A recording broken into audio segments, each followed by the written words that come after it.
Welcome to the challenge round. Here's the breakdown. The first competitor, standing 6 feet 1 inch, weighing 235 pounds, John Brown. And his opponent, standing 6 feet tall, weighing 250 pounds, Joseph Wilkosh.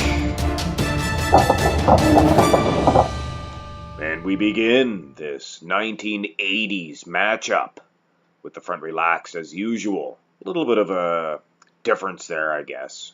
The legs are placed different, but here at Mark's Max Muscle, we definitely accept that. We're going to go with John Brown on this one.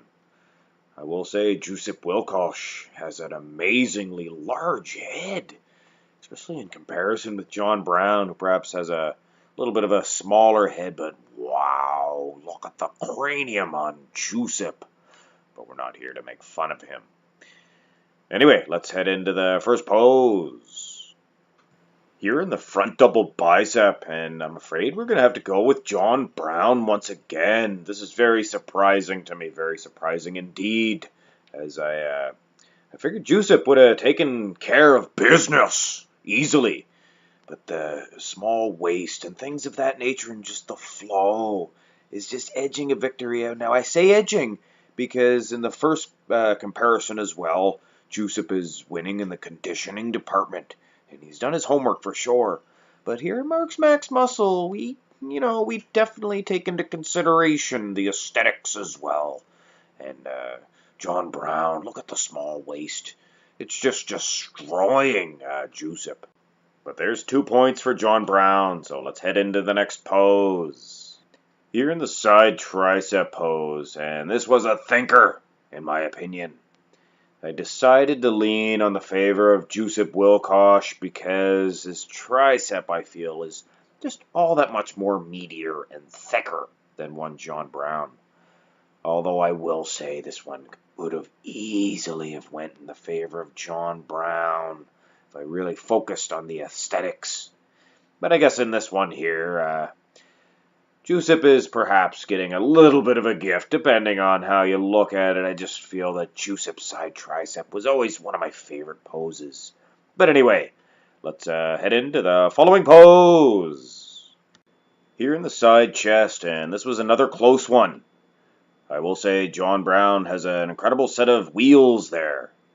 But Joseph is perhaps winning in the arm department. Gosh darn it, John Brown's just not hitting this pose correctly. I do think he has the groceries to do battle with this great legend in Joseph Wilkosh. But I guess I'm going to decide on Wilkosh just because he's snapping the shot just a little bit more precise. But both men look fantastic in the chest, in particular the side chest. But anyway, let's have these two gentlemen turn around and blast a rear double-double. I just cannot believe the trouble that John Brown is giving Joseph Wilkosh. I figured for sure he was going to float right through this contest. It's the last time I set somebody up. But anyway, a setup's not really a setup if you're going to vote properly. And in my opinion, a proper vote in this one is a vote for John Brown. Shoot, gosh darn it. I believe he's actually edging a victory over Joseph at this point in time, but it's not over yet. Now I'll have these two gentlemen turn back around and blast a most muscular pose. This one's an easy one for me. We're going to go with Joseph for sure. I couldn't find any other pictures of John Brown hitting a most muscular, and at this time I would like to say a lot of these pictures of John Brown were from photo shoots, so perhaps a little unfair. But anyway, we're not going to take any of those victories away. She's all tied up. So now let's have a look at the final pose for a tiebreaker. This is exciting. So it all leads up to this one pose. Each gentleman gave it everything they had. John Brown with the definite superiority in the aesthetics and just the tiny waist and things of that nature. And then Joseph Wilkosh with the muscle and the conditioning. Just unbelievable. And I have to say, The victory of this pose and the victory of the whole show goes to Jusip Wilkosh. Ladies and gentlemen, here's the winner of this challenge round, Jusip Wilkosh. Jusip Wilkosh will now await the challenge of another challenge round winner to do battle in the Gladiator round.